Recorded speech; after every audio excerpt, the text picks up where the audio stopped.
So guys, I follow this all-female veterans group on Facebook, and oftentimes they'll put up little memes or they'll ask fun questions. And the most recent question they asked was for us to name a movie title followed by the phrase "in my pants." So I posted my favorite Mel Brooks flick, which is Spaceballs, followed by "in my pants." And of course, I got a slew of responses from the other female gals talking about the fact that I couldn't necessarily have balls in my pants. Speaking of balls, are you guys ready to go balls to the wall? Yes, always. I feel the need for speed and sideways glasses. Yeah. Man, do you know, I used to think that balls to the wall actually was something derogatory, indecent, that had to deal with male anatomy.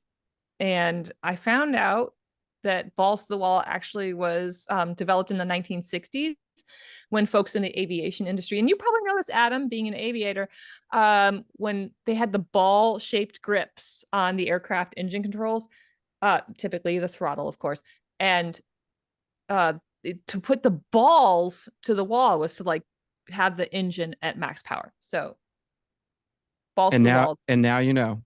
And now I know. All right, alphas, let's get this show started. This is the Tango Alpha Lima podcast. They call me crazy cause I'm facing all my giants. They try to scare me into thinking I can fight it. They tell me I should never even think of trying. But that's just me, I'm gonna live out in defiance.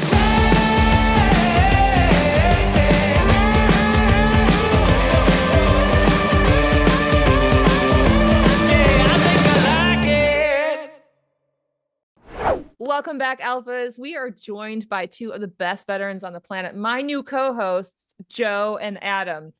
They're here to introduce today's guest. Our guest today is a successful hospitality entrepreneur and best-selling author, Chip Conley.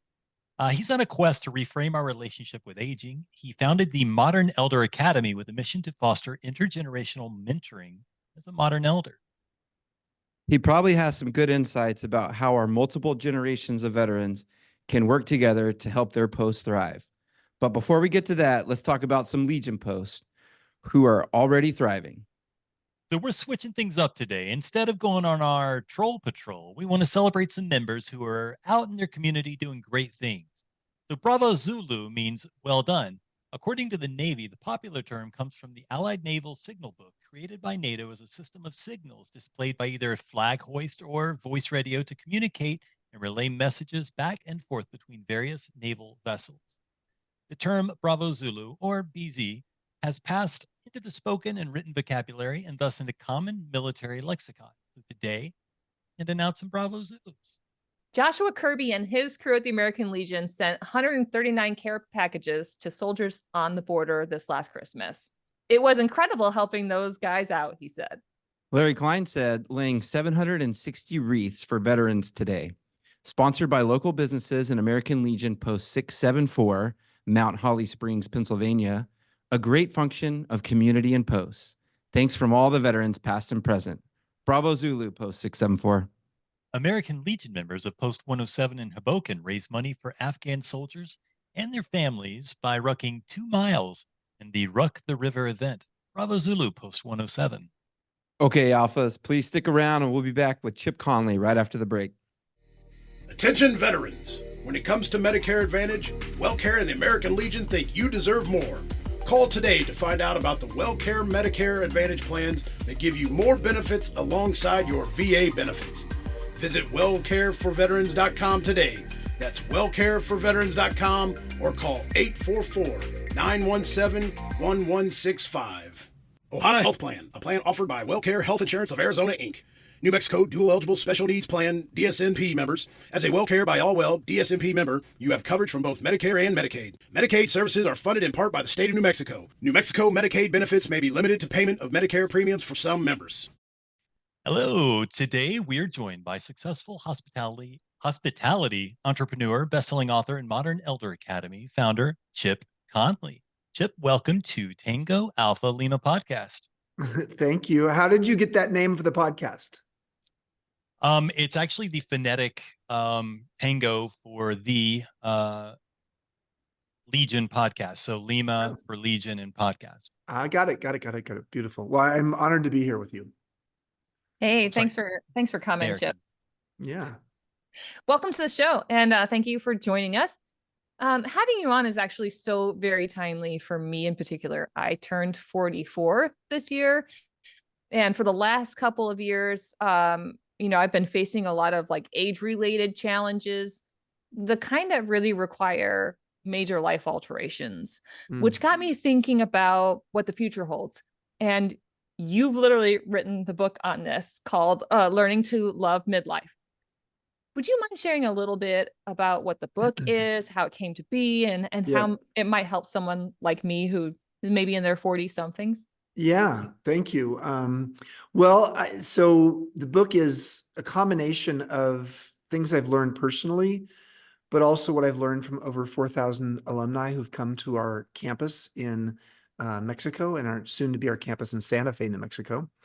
And then also a bunch of social science research. And so basically what we need to know is that the U curve of happiness research shows that basically from our early 20s till around 45 to 50, and your mileage may vary, we have a long, slow decline in life satisfaction.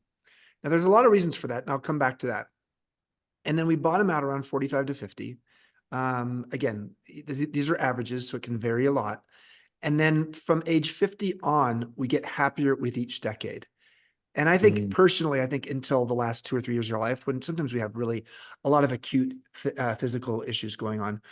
But who would have guessed that actually life begins at 50, and that generally speaking, a 70-year-old is happier than a 60-year-old, who's happier than a 50-year-old, who's happier than a 40-year-old. So that sort of is at odds with the message we have in society, which is around age, which is just don't do it. Just don't get older.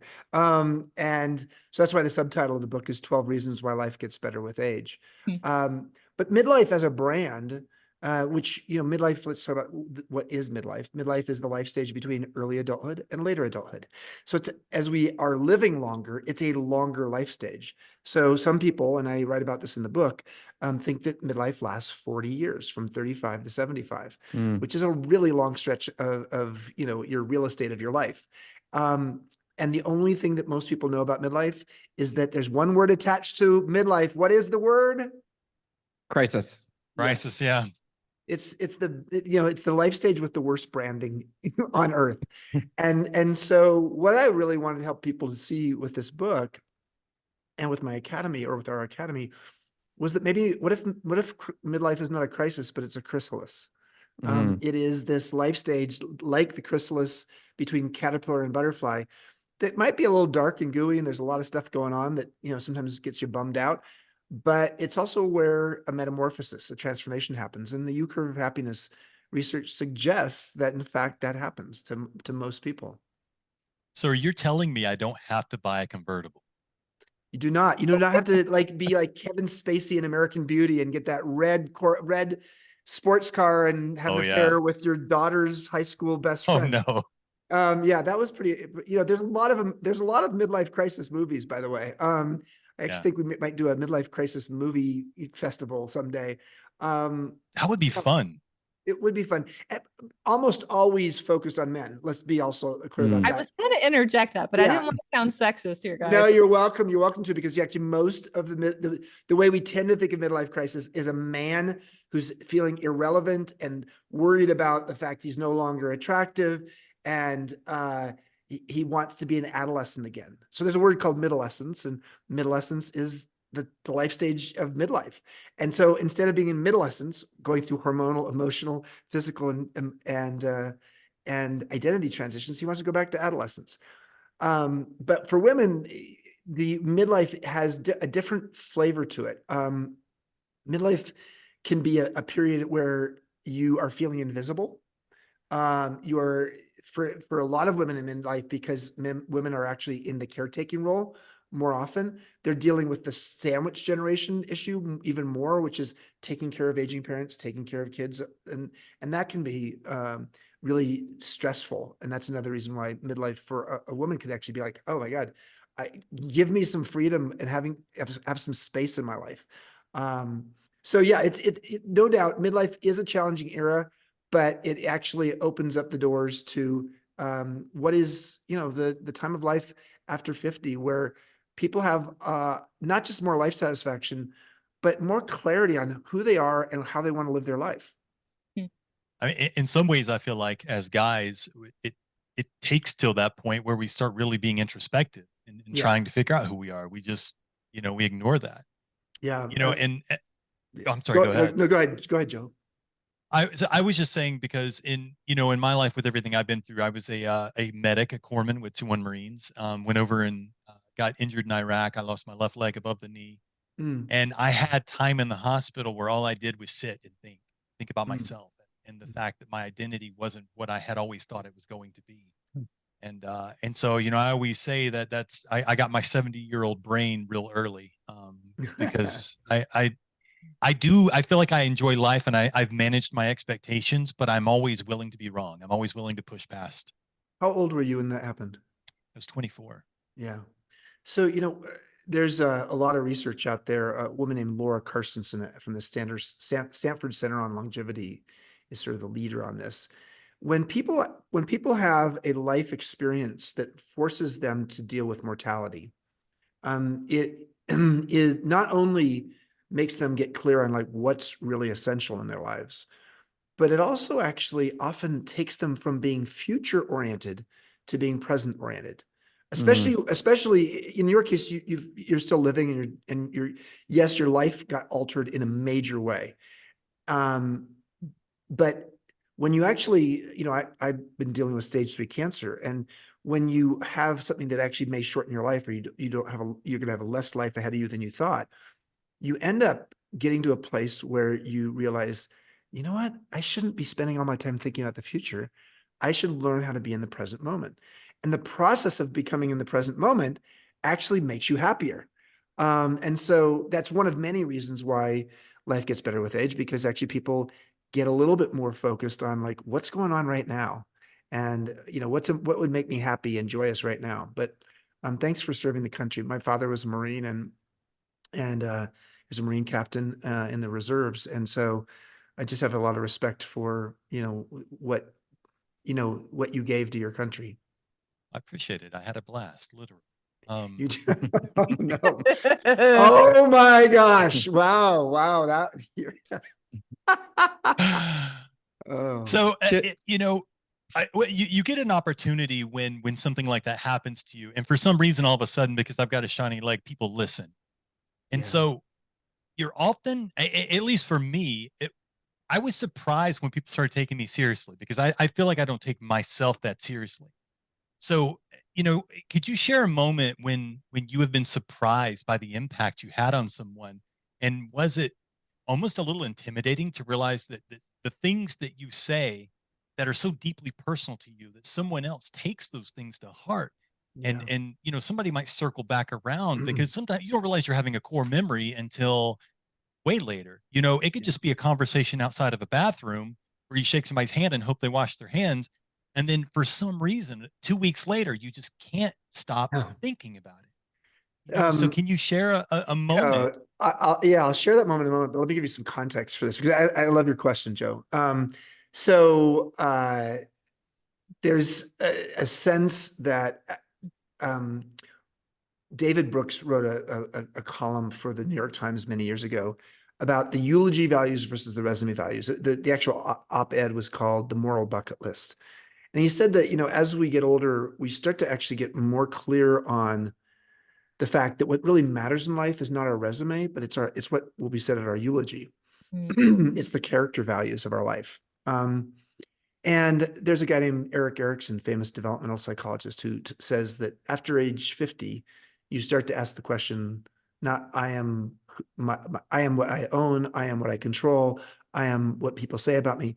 You start to say, I am what survives me.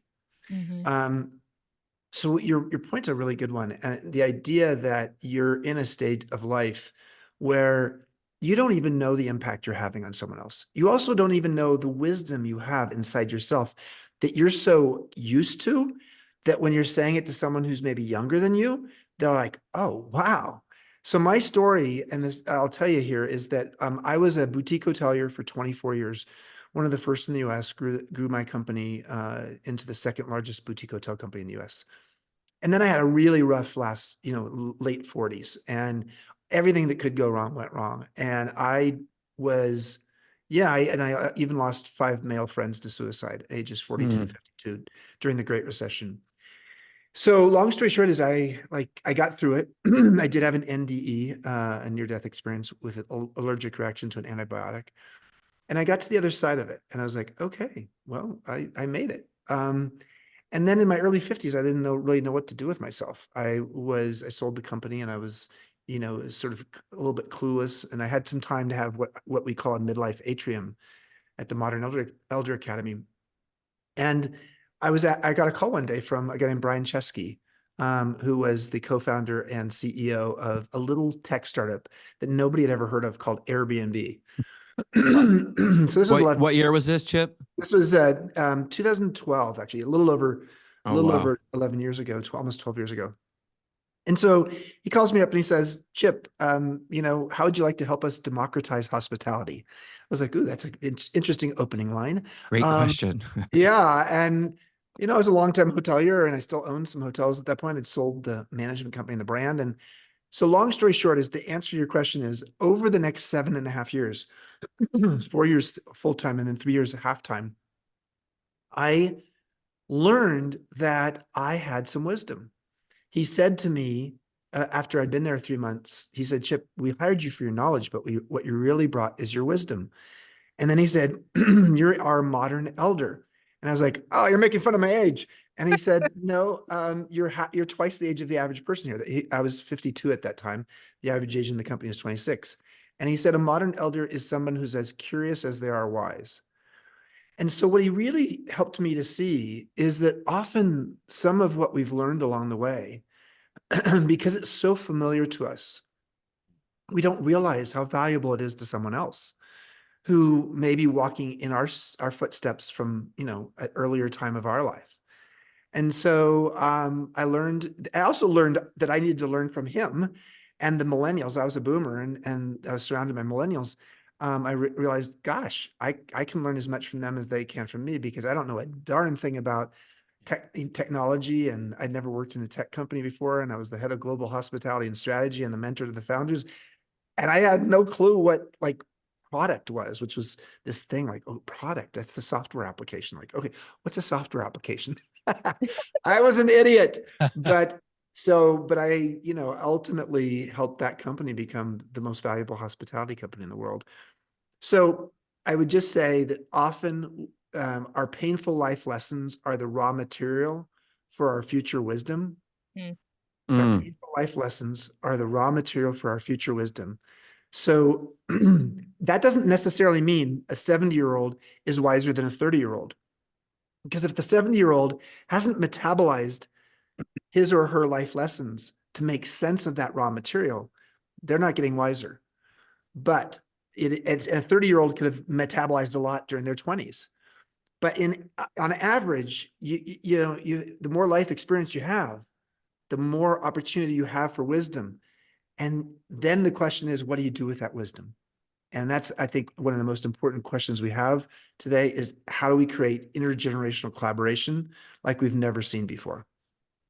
So Chip, thanks for that. I absolutely love that story. And I read a little bit about it before this just to familiarize myself with your story. And, there you are having done, and created the second largest boutique hotel, company and managing that as the CEO for 26 years, right? 24. Yep. 24. And then you sell it and you're like, okay, I'm going to live the good life. Like what's next? And then this call comes because I think he had read one of your books. Is that correct? Yeah. He'd read my book, Peak, How Great Companies Get Their Mojo from Maslow. Which is, it's a great way to be approached. Like, hey, I read your book and I want you to come and do this thing. And I think your approach and your mindset is maybe the ethos of what became the Modern Elder Academy and those experiences that you had there. But it also really impressed with Brian's willingness to be like, look, we're building this, democratizing, the travel industry. Like it's going to be amazing. But at the same time, like, you have all the knowledge and experience as it pertains to the travel industry. And you said something that I thought was really good. I was going to teach him emotional intelligence, and he was Yeah. going to teach me digital intelligence. Yeah, it was EQ for DQ, and I don't mean That's Dairy right. Queen. I don't mean Dairy Queen. EQ for DQ was the trade alliance I had with Brian, but also with the over 100 mentees I had in that company during the 7.5 years I was there. I loved it. I loved, people's, for hundreds of years, people have been searching for the fountain of youth. The fountain of youth can be found with youth, fountain with youth, in the sense of like, spend time with people younger than you and older than you. Mm-hmm. I mean, it will be one of the best investments you'll ever make. Unfortunately, we've created a world in which we have sort of age apartheid. What I mean by that is we learn till we're 20 or 25, we earn till we're 60 or 65, and then we retire or we burn or adjourn until we die. And so we sort of keep people separate by age. And one of the questions I always like to ask people when I'm giving big speeches is, make a list of the 5 people in your life who know you best and you feel most intimate with, who are not family members. And then people will make their list of the 5 people. And I say, okay, now next to each of those 5 people, write down how many years away from your age they are, older or younger. And then they'll do that.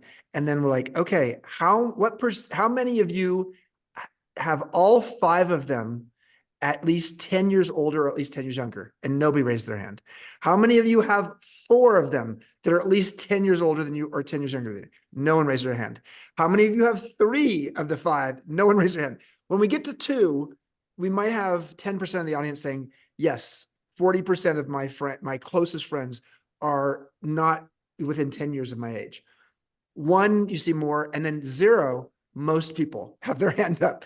And so it's really interesting. We've created a world in which often the people we know most intimately are age group peers. And what that misses is the opportunity for us to learn from each other. And we have 5 generations in the workplace now. So, why not figure out a little bit more of an intergenerational collaboration?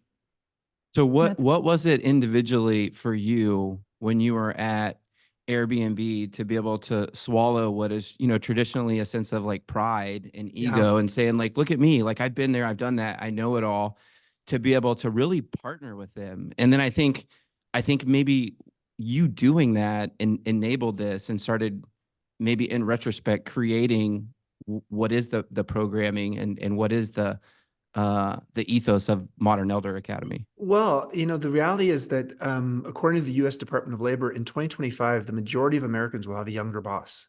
Now, we've never seen that before. We've never seen a workplace where younger people are on average, managing older people. It just doesn't happen. And so it's happening now. Now, yeah, it might be 1 year or 2 years in some cases. In my case, I was the mentor to Brian. And he was 21 years younger than me, but I also reported to him. He was the CEO. That's wild. And I was the head of global hospitality and strategy. So the number one thing, I wrote a book about this called Wisdom at Work, The Making of a Modern Elder. And, if anybody wants to go really deep on that and understand that Airbnb experience and how do you become a modern elder, read that book. But what I'll say is the number one thing I had to do was right-size my ego. There's a guy named Richard Rohr, a famous Christian mystic, Catholic priest. He's written a bunch of books. He says like the first half of your adult life and your whole life is really about the primary operating system being your ego. And then the second half of your adult life, the primary operating system is your soul. But nobody gave you like the memo to say, hey, guess what? There's something happening here, and you're shifting from ego to soul, and there's no operating instructions. And so I actually felt that. In my early 50s, in my late 40s, I felt it. It was part of the reason I didn't want to do. I think the NDE, the near-death experience, really woke me up to some soulful feeling inside of me, and spiritual and religious curiosity. And then in my early 50s, I had this opportunity with Airbnb, and I think I was ready to right-size my soul right-size my ego, because it had been really big. Sometimes we grow that ego, so it just gets to a size of like, oh, this is out of control. So to move from being the sage on the stage and having my name attached to my company Right. To move to that place of where I am the guide on the side. My job is to be this, not the CEO, but to be the CEO whisperer, the CEO whisperer, to actually see that my role is to serve here. I am here to serve. And my, my best serving will be to help these three founders to create a great company and Brian in particular, to have him become, a very successful sort of role model for his generation as a CEO. And that happened. I mean, the company, became the most valuable company in the world.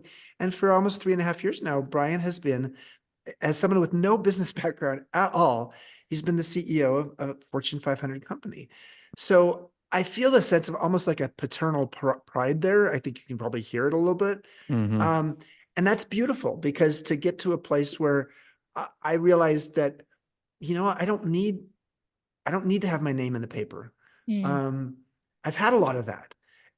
Instead, I want to invest and feel the investment here in humans, in people who are going to live beyond me. And that goes back to that thought earlier about, you never know what impact you're having.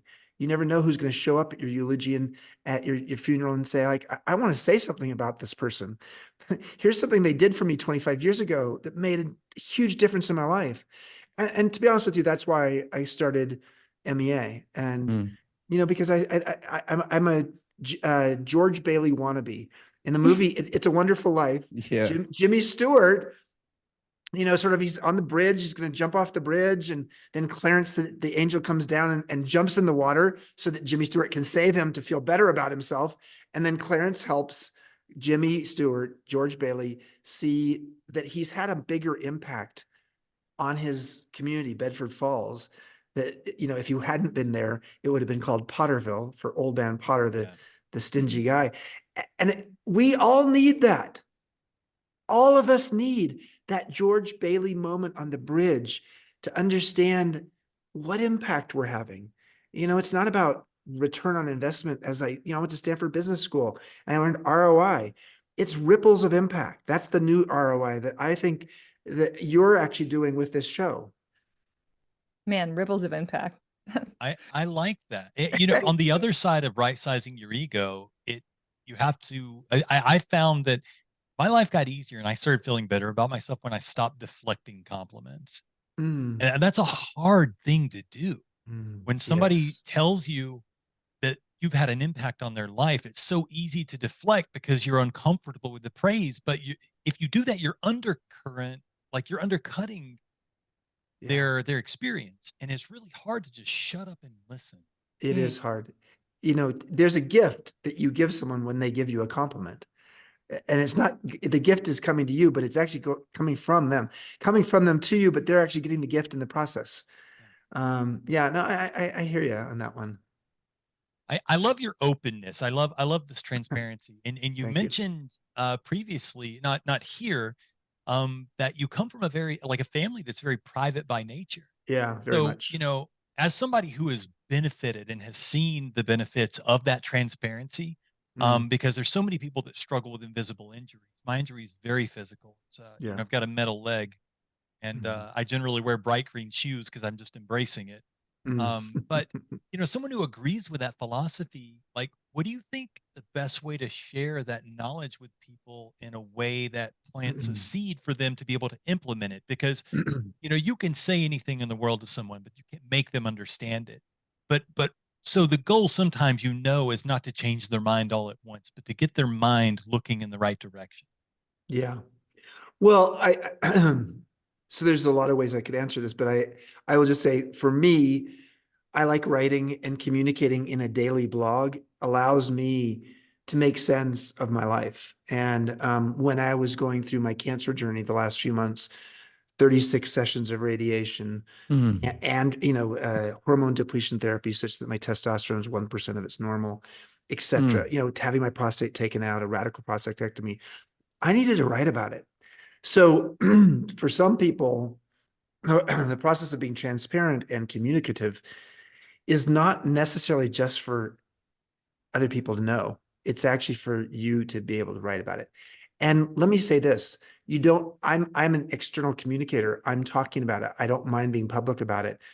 If I had written all of my blog posts that were as transparent as they are, and had never shared them with anybody else, it would have probably still had a really big impact on me. And so that is, in essence, the form of journaling. You can journal about, or you can have a conversation, whether it's with a therapist, a coach, or your best friend or your spouse.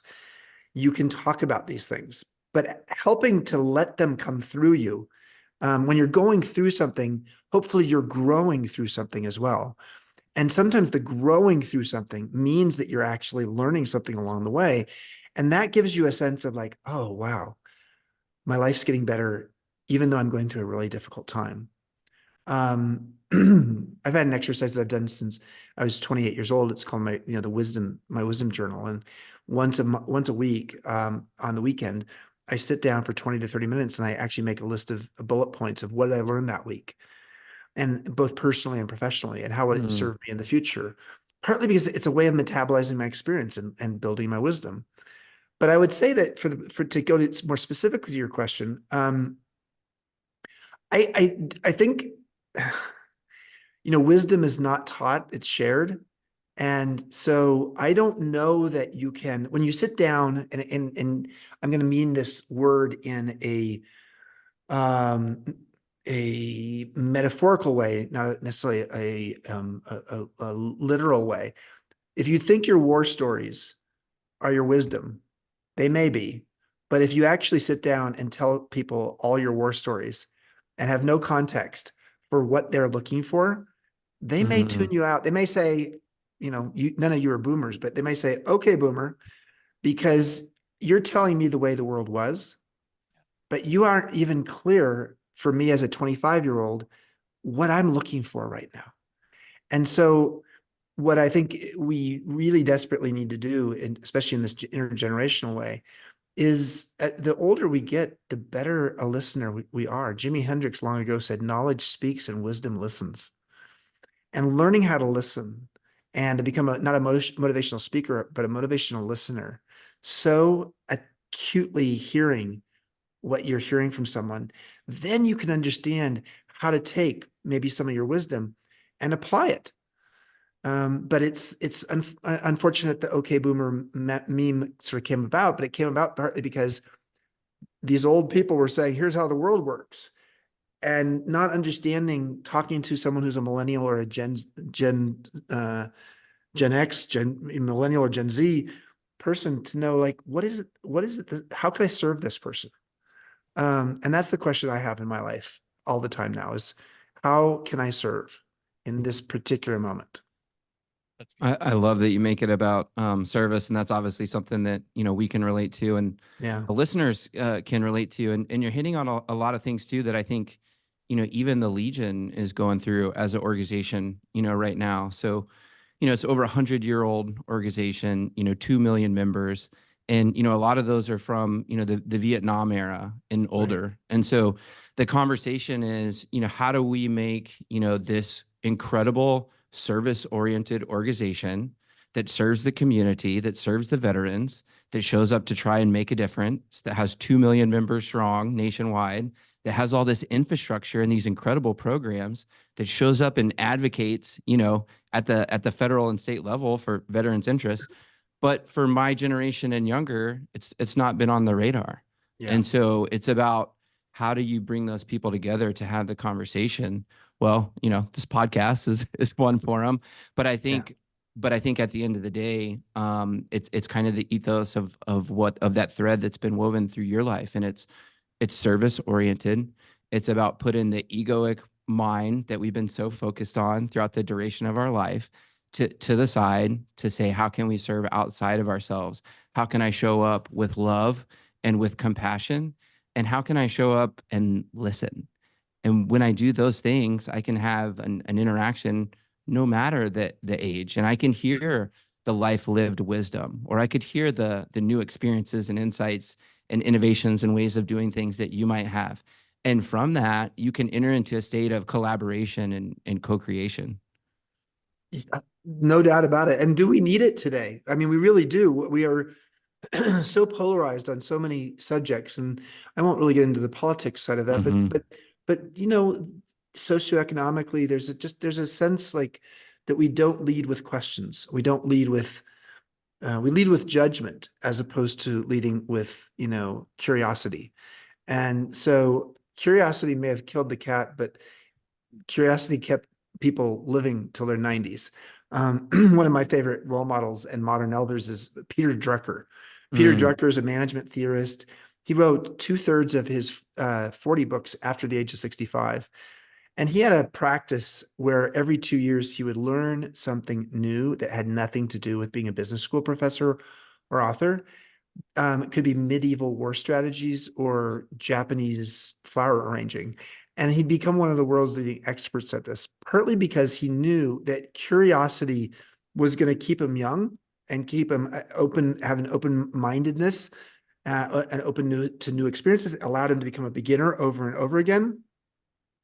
And from what I know of the people who knew Peter, because I never got to meet him, is that he was somebody who was so open-minded in meeting people. He was so curious about them.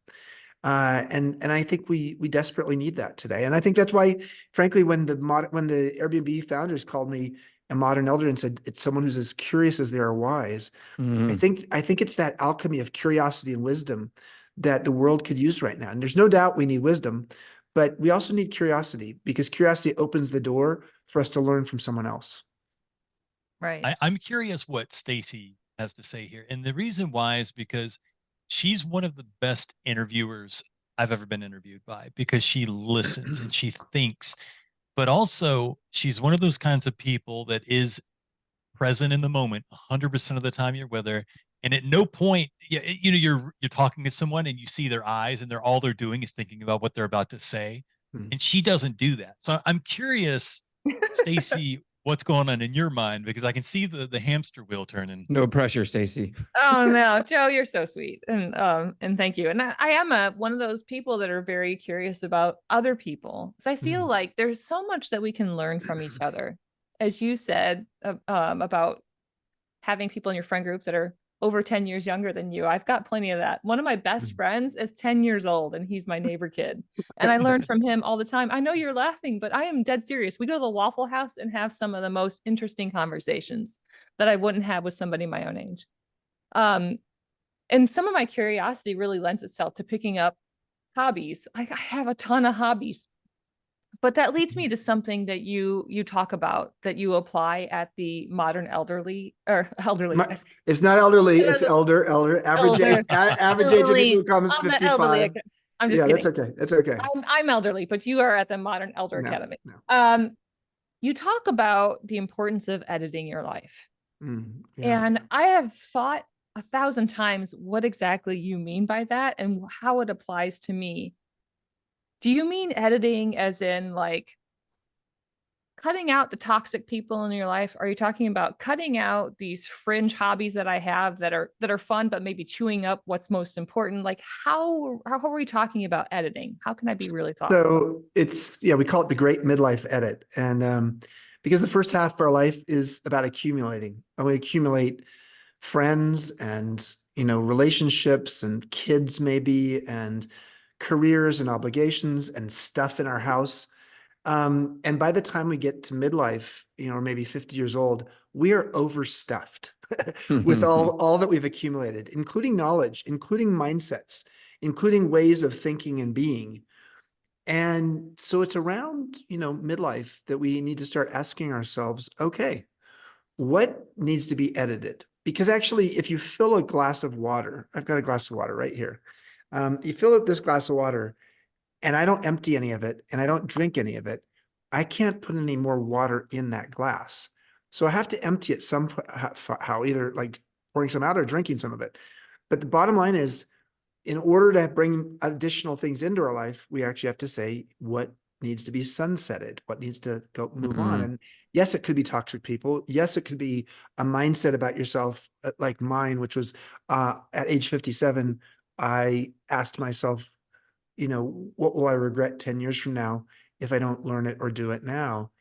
And that's when I learned to surf. And I learned, actually at 57 years old, I learned Spanish. But I had a mindset in my head was like, I'm too old to surf. I'm too old to learn a foreign language. So that was a mindset that I had to edit. You know, a mindset could be an obligation that you have that that is taking way too much time. Another mindset could be an archetype of how you see yourself. My archetype that I tend to fall into all the time is the hero. I'm sure that that's a very, very familiar one amongst the American Legion. So I'm the hero. I'm going to actually swoop in with my cape and I'm going to like fix everything and have my ego stroked in the process. And then I will move on. And that archetype of being the hero, I don't have to get rid of it. You know, the opposite one might be the caregiver, the person who comes in and just cares for everybody, but then actually feels so spent that they don't have any energy left for themselves. Women particularly get this one. And it's not like we have to get rid of these archetypes. I don't have to become the anti-hero and you don't have to become the anti-caregiver, but you need to actually dose it down. And so editing doesn't necessarily mean getting rid of it completely. It means learning like, okay, I don't have to do it. So you know, you might have 4 different hobbies and you might just say, okay, maybe I dive deeper on 1 or 2 of them and the other 2 I sort of let go away. But I don't get rid of all my hobbies because I love my hobbies, and you want to have space for new hobbies to come in as well. But the idea of editing is just a natural, but we have not created any kind of ritual or rite of passage in midlife to say, it's time to let go of some of this stuff. You know, it's funny that you say that because sometimes people have a tendency to stop pushing for that curiosity, like you mentioned. And so one of the most frustrating things for me as somebody who likes to swoop in, I was like medic, is how do you deal with people who ask for your knowledge, who ask for your time, and when you give it to them, you have that moment where you realize that they're not trying to listen to you, they're not trying to learn from you, they're trying to get their bias confirmed. Another example would be somebody asking, you know, you how to lose weight or get in shape without being able to do cardio because they can't run or they're dealing with whatever. And you explain how important nutrition and the balance of that mind, body, and spirit that we've been talking about is. And then they ignore you and start asking you about fad diets and things like that. I call those people ask holes. Okay, Joe, I think I know why you have a podcast now. You got the quips. You're good at this. Yeah. Well, as for the ask holes out there, you know, the reality is, you know, if you come from a place of empathy and you're going to give them some time, and then if you're giving them time and they're wasting your time, you wouldn't give money to people and then keep giving it to them if they're just wasting it. You know, you would say, I'm doing this because I want it to have a positive influence. So yeah, you might get to a place where you don't necessarily edit them out of your life, but you'd edit, you know, you might edit them out of your life, or you might say, I'm just not going to put a lot of time and energy into that. And you might even have to say it directly to them. Now, I think the most important thing for all of this is to help people to see how to solve things themselves. You know, when we lead, you know, it's like teaching someone how to fish. You know, you can bring all the fish to someone's house who's like starving, but if you actually teach them to fish, they can do it for themselves. So sometimes there's a practice called appreciative inquiry, and we use it at MEA, and it's a way of asking questions that helps you help that person find the answer. So you're helping with, you know, great leading questions that helps them to figure it out themselves, you know, and sometimes that's the way to go, because if you actually say, well, here's the things you need to do, they haven't learned how to fish. That you've given them the fish and they're not eating the fish, or they're eating only parts of the fish. And part of what you have to do is help them to come to the conclusion themselves. And sometimes it's a provocative question to be asked that actually gets them there. So for those who are listening in, look and Google appreciative inquiry, and you can see the method of how you ask these questions. And, you know, we also teach this at MEA. It's one of the many things we teach. Chip, I was interested as, part of being an elder and growing through the journey through life to the, eventual end point, wherever that ends, for the individual. Some of the things that you talked about today was, your near-death experience and even what you're currently facing with respect to stage 3 cancer. How do you navigate through those things? What have you learned personally going through those? I mean, like struggles of all struggles. Those are very traumatic events that thrust somebody into that goo that you were talking about. Like you have to, you succumb to it or you transform. And then I think there's, probably a lot of folks out there that have either experienced, been through that, or maybe a loved one is experiencing something. So what would you share about that? One of the things we teach at MEA is the anatomy of a transition. And if people want to go to the MEA website, it's meawisdom.com, and go to the bottom header, and you'll see a free ebook. You see lots of them, actually, a free resource called The Anatomy of a Transition. So I'm going to give you a 3-minute summary, but people can go in more depth. So when you're going through a transition, there's usually 3 stages to a transition. There is the ending of something, and then there's the messy middle, and then there's the beginning of something new. And you might think about that in your own life. Joe, your story clearly has that attached to it in terms of losing part of a limb. And the process of recognizing something is ending is very valuable because it actually it creates the line of demarcation between the past and the future. And if you can do that, you actually don't keep going back there. Because if you keep going back there, that can actually, it's like the caterpillar who goes into the chrysalis and then halfway through liquefying tries to go back to being a caterpillar again. Very hard to do. So the most important coping mechanism in that first stage of ending is to ritualize something. Do something that just ritualizes saying, that is the end of something. And so for me, when it's come to cancer, and I had my prostate taken out, I had a ritual dinner with a few friends, and I said, here's how my prostate has served me in my life. And it was, thank God we had a little bit of alcohol. I love that. We sort of went for it, and it was a very interesting conversation. And I had sort of a moment of saying, like, thank you to my prostate. And, yes, you've got cancer in it and you've served me well, and move on. And then you go into the messy middle, and in the messy middle, it can feel very awkward because you're like in this place of like, I'm not used to not having half of my leg. I'm not used to being divorced. I'm not used to being retired. I'm not used to being an empty nester. So that period of time really needs 2 things. One is social support, because quite frankly, we desperately need other people to be objective and helpful and full of love to help us through that period, because that period can be very dark. It is the chrysalis. And then also see your through line. What is it about your history and your life that you can make sense of to say like, I'm going to get to the other side of this because I see how it's going to serve me in the future. Viktor Frankl, famous author who wrote Man's Search for Meaning, lived through a concentration camp. And what he saw is the people who actually survived were not the healthiest physically. They're the ones who actually had hope and meaning that actually could carry them through a very difficult time. So that second stage is like, have social support, have a through line. And then the third stage of any transition is the beginning of something new. So ending, messy middle, beginning. The most important tool for making a beginning is, in doing it successfully, is to have a growth mindset. So a growth mindset means you're focused on improving and learning. Now, many of us have a fixed mindset sometimes in parts of our life. A fixed mindset is trying to prove yourself, and you define success as winning.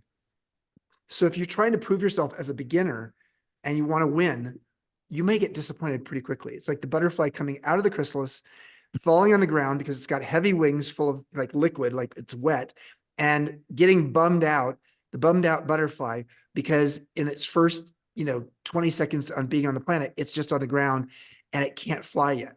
And if you just give up at that point because you're trying to prove yourself as being a winner, you're really losing the opportunity to actually become better at what you're trying to become better at. So you got to have that growth mindset. You got to be focused on the improving, focus on the learning, and focus on having a good time. Because if you're too self-critical in that beginning stage, you might create performance anxiety for yourself. So I've used that in my own cancer journey. I've used that in selling my company. I've used that in leaving Airbnb. So I highly recommend people go to the MEA website and look for the anatomy of a transition. It's free. Just there's a link there, and just use it because it's a lot more detailed than what I just said. I think the hardest part of that is the finding social support that's honest. Yeah. You know, as somebody who's trying to write a book and things like that, it's hard to get someone that will to tell you what's wrong with something sometimes. People just want to be nice, and finding those people, I think for me in my personal journey, that's the hardest part, is finding people that love you enough and are confident enough and trust you enough to be honest. Yeah. And we need those people. I Yeah. also wanted to say that I think that can be such a great resource for veterans that are transitioning out. You know, I don't know if you know the statistics, but you know, somewhere between 70 to 22 veterans a day commit suicide, and it's for a numerous, you know, reasons. Yeah. But that period of transition, whether they're medically separated, you know, they're forced to leave, whether it's of their own volition. And look, it was challenging for me. Like I got out after 10 years after flying Apache helicopters, like being an officer. And it was a challenge, you know, for a lot of reasons. And I think the more resources that we have available, like the anatomy of a transition, which you can get at the meawisdom.com website. Yeah. And I would love to be able to direct veterans there, because I think it could be of value. And I think the other thing that you really hit on, which is really important, I mean, it's a tribe, it's a community, it's a place where you feel that you fit in. Joe just touched on it, where you feel like you can be trusted, where you can have hard and challenging, but also loving and caring, you know, conversations. And do you also see that is a key component in the success of the, you know, the 4,000 individuals across 45 countries that you've been able to scale to with MEA? Yeah. The number one variable for living longer and healthier and happier is how invested are you in your social relations, and especially in midlife. And it's partly because, you know, loneliness is, you know, has gotten a lot of press lately, and loneliness is very toxic on many levels, both physically and emotionally. So what we now have 26 regional chapters around the world. So people actually come to a workshop, but then they go back to where they live and they have that support locally as well. So it's, you know, the idea of a cohort and people who care about you, and you can be incredibly honest and vulnerable with them because they're doing the same with you. And especially if you don't know them before you come, you know, it's hard to go and do a program where you're going to get vulnerable with people you know really well, because sometimes they expect you to be a certain way and they don't want you to be anything but that. And that, so actually there's a real liberation that comes from meeting people. You don't know their last names. You don't know what they do for a living. No one, you know, we don't send out people's LinkedIn profiles before they come. And so it gives you the liberty to get to know people from the inside out. And that there's a real liberation that comes with that. Well, Chip, I'm going to have to come see you in Mexico. That's all I got to say. I would love that, Stacy. Love to see Joe, Stacy, Adam, all three of you. I mean, listen, you guys are great. As I said before I thought, okay, the American Legion, probably everybody's gonna be older than me, who I'm gonna be talking to. I'm 63, and like I think everybody's gonna be older than me. And wow, you're all so much younger than me. And I just really appreciate the fact that you have age diversity in the American Legion. Thanks, Chip. I think it would be incredible to be able to have an American Legion veteran cohort come to the MEA at some point. Beautiful. Love that. Let's do that. Let's make it happen, Alphas. We got to visit Chip in Mexico, and he's got a new location coming up. And you in can Santa Fe, New Mexico too. So I know, Nice. And I know veterans like Santa Fe. That's right. I see so many veterans and their wives or husbands or spouses in Santa Fe on the plaza. So yeah, let's figure that out. I'd love to do that. Awesome. Chip, we really appreciate your time and that you've spent with us today. My mind is absolutely blown. I'm going to be turning into your brand new book. I'm an audiobook listener, so I'm definitely going to be making that top priority. And before we sign off, is there anything that you want to share with the Alphas that we may have not covered? I have a daily blog, that I love writing, and it's called Wisdom Well, and it is, you can find it either on chipconley.com or on the MEA website, meawisdom.com. And, it's a free subscription. I mean, you can just find it also on my LinkedIn page. We put it there as well. And so if anything of this was interesting, hey, get a microdose of wisdom from me every morning that's sent to you, and enjoy it. And I will that's be doing that. at Chip Conley SF on LinkedIn and No, it's actually well, it's Chip Conley Chip SF Conley. on LinkedIn. No, it's actually Chip. Oh, yeah, maybe it's Chip Conley SF on LinkedIn. Yes. And it's then also, at Chip Conley on X. that's correct. That is correct. All right. We will have all the links to all your social connections and anything that we talked about in the show notes. Okay. But if there's anything additional that you have, aside from the lovely blogs that we're going to be checking in on a daily basis, your wisdom well, is there anything else that you'd like to share? No, that's it. Okay. Thank you. Chip, Awesome. it means the world to me. Your time is so important to me. And Yeah. we respect and love you. Thank you so much. I'm so excited that this was my first interview and I got to talk to someone that's really has so much insight and wisdom. You guys are good. You guys are good. Take this on the road. Last thing I would say, Chip, is thank you for your father's service. Yes. And then thank you for your life of service and how you serve. Thank you. Thank you. Thanks so much. All right. Well, Alpha, right. stick around for some scuttlebutt after the break. The American Legion is raising awareness about PTSD and veteran suicide by offering hope, camaraderie, and support. Be the one to help end veteran suicide. Be the one to save one veteran. Be the one to ask a veteran in your life how they're doing. Be the one to reach out when a veteran is struggling. Go to betheone.org and help the American Legion end veteran suicide. Will you be the one? Okay, Alphas, we hope you had a great break. Now it's time for some scuttlebutt. Gentlemen, did you know there are over 400 documented cases of women disguising themselves as dudes and fighting as soldiers on both sides of the Civil War? I literally had no idea. No I idea. know, it's crazy. There was an individual by the name of Albert Cashier, and they were born Jenny Irene Hodgers in 1843. But after enlisting in the Union Army as a man in 1862, he maintained his new identity for the rest of his life. The 18-year-old signed up for a 3-year stretch with the 95th Illinois Infantry and served as part of the Army in Tennessee under General Ulysses S. Grant. Happened to be our president, too. But despite being captured while performing reconnaissance at the siege of Vicksburg and later a long hospital stay, Cashier avoided detection for the duration of his military service. After the war was over, Cashier settled in Illinois and worked as a farmhand and did odd jobs. 2 bouts of illness revealed the veteran's sex to friends and a local doctor, but it did remain a secret, and he was buried in uniform with full military honors in 1915. Gentlemen, what do you think? I think that's wild. I think what I hear is there's a definiteness of purpose that individual had that said, it doesn't matter that I'm not allowed in here. I'm going to find a way to go and do what I need to do in this life. So I think that's pretty remarkable. And commanded enough respect among friends and family to have people keep the Spider-Man secret. You know, the moment on the train where he gets unmasked and everyone's like, nobody say anything.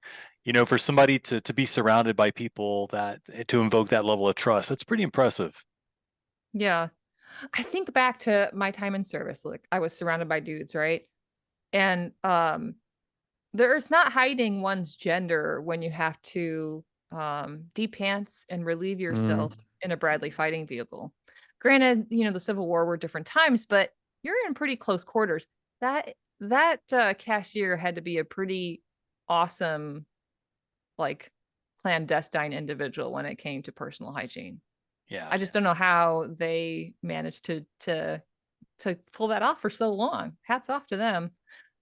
Well, first of all, Mr. Cashier, congratulations and thank you for your service and for your dedication. And man, for anybody who's that dedicated, thank you. Joe, Adam, and the rest of you alphas, please don't forget to catch Military Women Wednesday bonus episodes with the original Tango Alpha Lima host, Ashley Guborgia, and Media and Communications Director, Jeff Stouffer, during Women's History Month. Catch trailblazing women veterans starting on March 6th.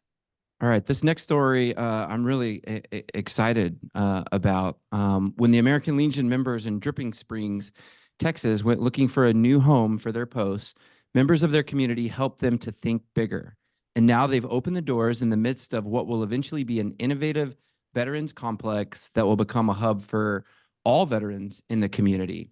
The Legion shares the building with the local VFW post. It's a sprawling 10-acre campus where additional infrastructure is currently under construction. In June, a 7,100 square foot multi-purpose facility will open, followed by the construction of a wellness center.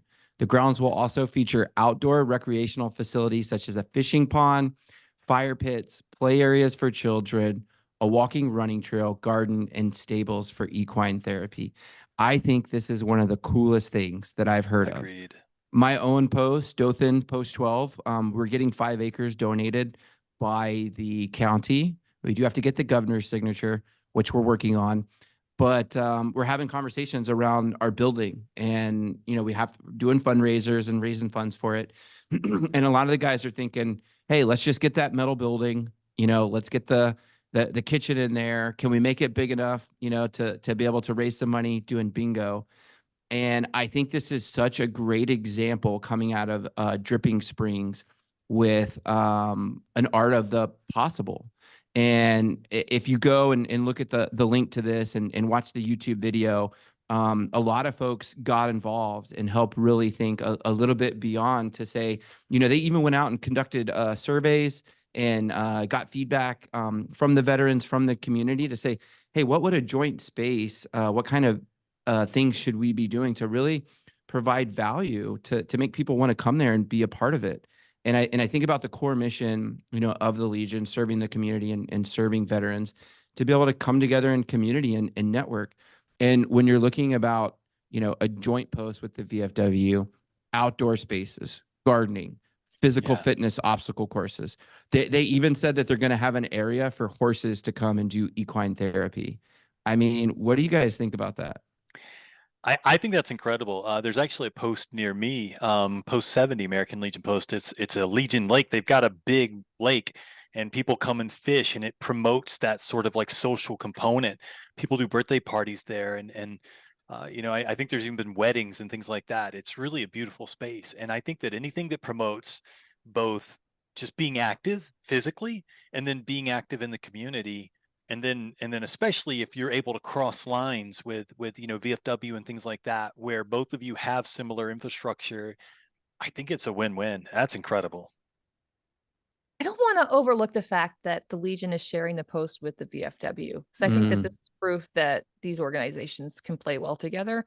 And I also want to take a moment to talk about how that conversation went down initially with, let's talk about the leadership and what, did it go something like trying to talk themselves out of it? We can just get this metal building. We can continue with the bar and the bingo. That's the path of least resistance. Let's say status quo. It's so much easier. And then like what the naysayers were probably like, well, who's going to run it? Who's going to manage it? All the things of trying to talk themselves out of it. But I love that they looked past that and actually got the community involved. Because who's going to be using this when the Legionnaires and the VFW members aren't? It's going to be the community. And what better way to draw them in than to empower them with having a part in it and a stake in it? That's right. I think this is so smart. And I think every community is going to have their different needs and different visions. So doing the legwork to have these surveys out there is really, really intelligent. So congratulations to you guys out in Dripping Springs. I can't wait to come visit. Yeah, that's a Bravo Zulu right there. It is. It's a great story. I encourage everybody to check it out. I think this is a model for what the future, could be, and could be replicated by my post and by other posts to look and say, what are the things in which we can come together? How can we reimagine, a center for veterans, and and for all generations to participate. Because if we want to boost numbers, then let's create environments and experiences that members and their families want to come be a part of. So great job, guys. All right, Puppy Patrol. So while doing routine inspection of shipping containers at the Port of Houston, a U.S. Coast Guard team, which is like the Navy but not quite as cool, heard noises coming. Well, actually, they saved puppies. So in this instance, they've got us. But they heard noises coming from a shipping container stacked high above them. So after getting a crane to move the container to the ground, they opened it up to find a young golden retriever puppy hanging out with the scrapped vehicles inside. First of all, golden retrievers are awesome. Second of all, golden retrievers can be anywhere. You never know. You might have one in your house right now. So the dog, dubbed Connie by the Coasties, was likely inside one of the scrap vehicles in the junkyard when it was packed into the container. They estimate that she was without food and water for a little over a week. So if the container had been placed on a ship, it would have been several weeks before anyone had opened it up and found her, and she likely wouldn't have survived. So as it was, Connie was taken to a local pet rescue, given a clean bill of health, and will be available for adoption soon. That's a pretty cool pup. I like Goldens anyway. I'm partial to them, but to just randomly find one, it's hard to talk your spouse into getting a dog sometimes, but if you say, hey, I saved this one from a shipping container, I could probably bring 3 or 4 home a week. Well, I guess think this one's got your name on it, Joe. Maybe. I mean, it doesn't really say, but do you think that somebody put the golden retriever, or do you think like she just ran in there and got closed up and shipped off? I heard that she was actually trying to steal a Honda Civic, and that was when it was repossessed. It got put on the. So it's really her punishment, is what she was experiencing. It was an '87 Honda Civic. Yes, yeah. That's the most stolen car in the U.S. You didn't know that? Oh, I've stolen a few. I mean, I've never stolen a car. Allegedly. Allegedly. No, I think this is a great news story that, obviously, could have gone awry. So it's always good that, there's a happy ending and a save, puppy. I do feel like there's an opportunity missed on the naming of Connie. If the Coast Guard folks found her, she could have had some sort of nautical name or some she could have been like Sedan Sally or, I think I dated her in high school. I heard that, that's kind of what I was aiming for. But no, hey, good on the Coast Guard for paying attention. I honestly, sometimes, you if something's wrong, check up on it. That was good on them for checking on that. So Connie, the container dog, we're glad to have you with us. All right, Alphas, thanks for listening. You can subscribe to our podcast, our newsletter, and send us some mail and guest recommendations at legion.org/Tango Alpha Lima. We'll see you next week.